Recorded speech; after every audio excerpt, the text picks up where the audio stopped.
तो हमारे पार्लियामेंट के अंदर 43% पॉलिटिशियंस ऐसे हैं जिनके ऊपर क्रिमिनल चार्जेस हैं, और उसमें से 29% ऐसे हैं जिनके ऊपर मर्डर, रेप, फिरौती, ये सारे चार्जेस हैं। और ऐसा नहीं है कि खाली एमपीज ही हैं, हमारे एमएलए भी इसमें पीछे नहीं है।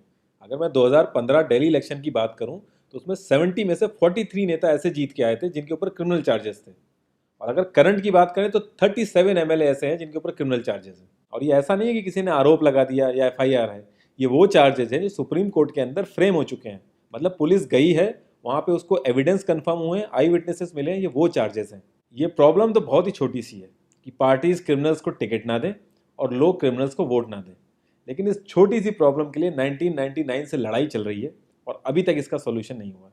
1999 में एसोसिएशन फॉर डेमोक्रेटिक रिफॉर्म, जिसे एडीआर नाम से ज़्यादा जानते हैं लोग, इन्होंने जो भी क्रिमिनल्स हैं पॉलिटिक्स में, इनके लिए एक पीआईएल डाली दिल्ली हाई कोर्ट में, और दिल्ली हाई कोर्ट ने उसको एक्सेप्ट भी कर लिया। जब दिल्ली हाई कोर्ट ने ये पीआईएल एक्सेप्ट की थी तो ये चीज़ वहीं ख़त्म हो गई थी। ये जो नेता जिन्हें हम जिता के लाते हैं ना, ये सब लोगों ने मिल के उस पीआईएल के अगेंस्ट में सुप्रीम कोर्ट में अपील कर दी। जब सुप्रीम कोर्ट से भी इनकी अपील खारिज हो गई तो हमें वो देखने को मिला जो हमने कभी नहीं देखा था, ये सारी पार्टियां एक हो गई। जब हमारे देश की सिक्योरिटी की बात आती है, उरी अटैक हो गया, बालाकोट हो गया, या हमले वाली सिचुएशन बनती है, तब भी ये पार्टियां एक नहीं होती। लेकिन इस चीज़ के लिए ये सारी पार्टियां एक हो गई थी, और ये सारी चीज़ें एक ही जगह आके फंस जाती हैं। इंडिया के कानून के हिसाब से जब तक किसी भी आदमी के ऊपर फाइनल जजमेंट नहीं आता तब तक वो बेकसूर है, और उसी चीज़ का फ़ायदा उठता है। अगर कोई आईएएस पीसीएस की तैयारी कर रहा है और उसके ऊपर क्रिमिनल चार्जेस हैं तो उसे ऑफर लेटर नहीं मिलेगा, यहाँ तक कि क्लर्क की जॉब के लिए उसको दिक्कत आ जाएगी। लाखों कैदी ऐसे हैं जिन पर अभी जजमेंट नहीं आया है, जो अंडर ट्रायल है, उनको जेल में डाल रखा है। तो ये सारी चीज़ें जो एप्लीकेबल होती हैं सिर्फ पॉलिटिशियंस के लिए होती हैं, बाकी किसी के लिए नहीं। इतने बड़े सांसदीय क्षेत्र में पार्टियों के लिए इतना मुश्किल हो जा रहा है ऐसा कैंडिडेट ढूंढना जिसका कोई क्रिमिनल रिकॉर्ड ना हो। एडीआर की रिसर्च के हिसाब से क्रिमिनल कैंडिडेट के चांसेस 3 गुना ज़्यादा होते हैं जीतने के क्लीन कैंडिडेट के मुकाबले। एक क्रिमिनल कैंडिडेट मनी और मसल पावर का परफेक्ट कॉम्बो बन जाता है। पार्टी के लिए फंडिंग इकट्ठी करनी हो, self financing, black money, campaigning के लिए फाइनेंस इकट्ठा करना हो, हर एक चीज़ में माहिर होते हैं। इसलिए पॉलिटिकल पार्टीज की ये पहली पसंद बन जाती है। पहले लोग इतनी डिमांड में नहीं थे, पहले वही भीड़ इकट्ठी करना, बूथ कैप्चरिंग, इन्हीं सब चीज़ों तक ये लोग लिमिटेड थे।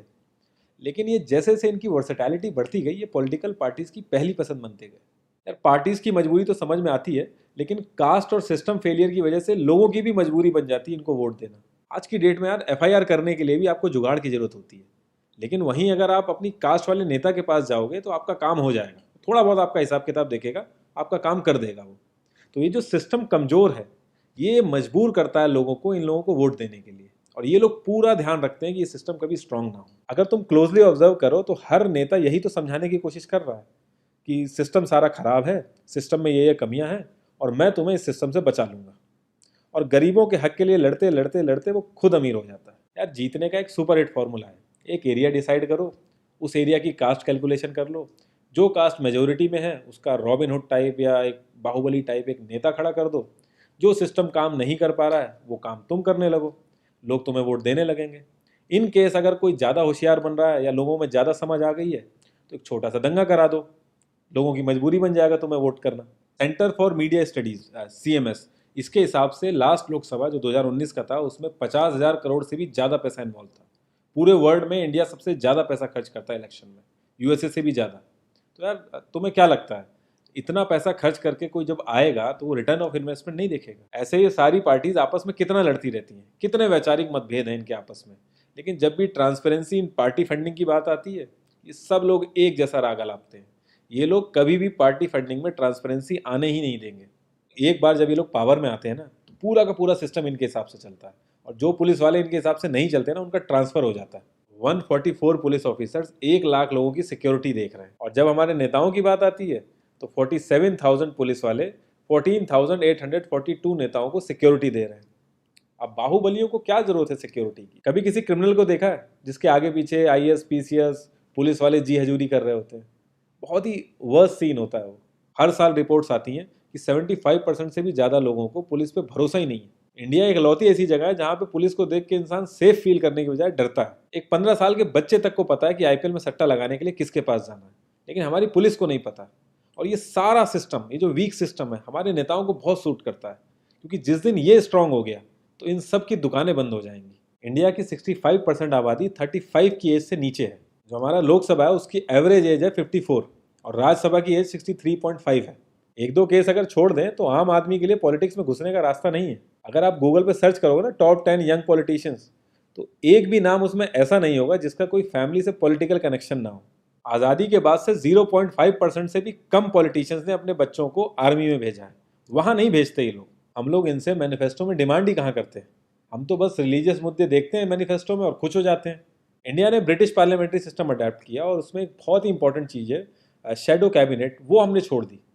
इसके बारे में बहुत ही कम लोगों को पता है और ये लोग हमें पता लगने भी नहीं देते। तो इसमें होता यह है कि अगर मैं फाइनेंस मिनिस्ट्री का ही एग्जाम्पल लूँ तो जो भी रूलिंग पार्टी का फाइनेंस मिनिस्टर है उसके पैरेलली एक ऑपोजिशन का भी फाइनेंस मिनिस्टर असाइन हो जाएगा और जो रूलिंग पार्टी का फाइनेंस मिनिस्टर है उसकी एक्टिविटीज़ को ऑपोजिशन का फाइनेंस मिनिस्टर लोगों तक पहुंचाएगा। और इसी तरीके से हर डिपार्टमेंट में होता है और लोगों के लिए बड़ा बेनिफिशियल रहता है ये। क्योंकि एक छोटे से छोटे काम के लिए हमारे इंडिया में बहुत सारी मिनिस्ट्री इन्वॉल्व रहती हैं, तो एक्चुअल में किस नेता की गलती है पता ही नहीं चल पाता है। इस तरीके के बहुत सारे कॉन्सेप्ट हैं जो हम लोगों को पार्टी से मैनिफेस्टो में डिमांड करने चाहिए, क्योंकि हम लोग तो हमेशा मंदिरों और मस्जिदों के लिए ही लड़ते हैं। ये सारी चीज़ें एकदम से तो सही हो नहीं जाएंगी, लेकिन एक चीज़ हमारे हाथ में है कि यार हम कम से कम किसी क्रिमिनल को तो वोट ना दें। और ऐसा तो होता नहीं कि सारे के सारे लाइन से क्रिमिनल ही खड़े हो जाते हैं। हमें बस इतना करना है कि जो भी कैंडिडेट क्रिमिनल है हमें बस उसे वोट नहीं देना है, भले ही वो हमारी फेवरेट पार्टी का हो, भले ही वो हमारी कास्ट का हो। बस एक दो बार हमें ऐसे करना है, फिर इन लोगों को टिकट ही मिलना बंद हो जाएगा पार्टियों से। जितनी रिसर्च हम अपना मोबाइल फ़ोन खरीदने में करते हैं ना, उसकी 10% रिसर्च भी अगर हमने अपने कैंडिडेट के बारे में कर ली तो ये क्रिमिनल जितने भी हैं पार्लियामेंट में नहीं दिखेंगे, ये वहीं दिखेंगे जहाँ इनको होना चाहिए। लास्ट में एक ही क्वेश्चन पे मैं इस कॉन्वर्सेशन को एंड करूँगा कि पॉलिटिक्स अगर समाज सेवा है तो सैलरी क्यों, और अगर नौकरी है तो एग्ज़ाम और क्वालिफिकेशन क्यों नहीं।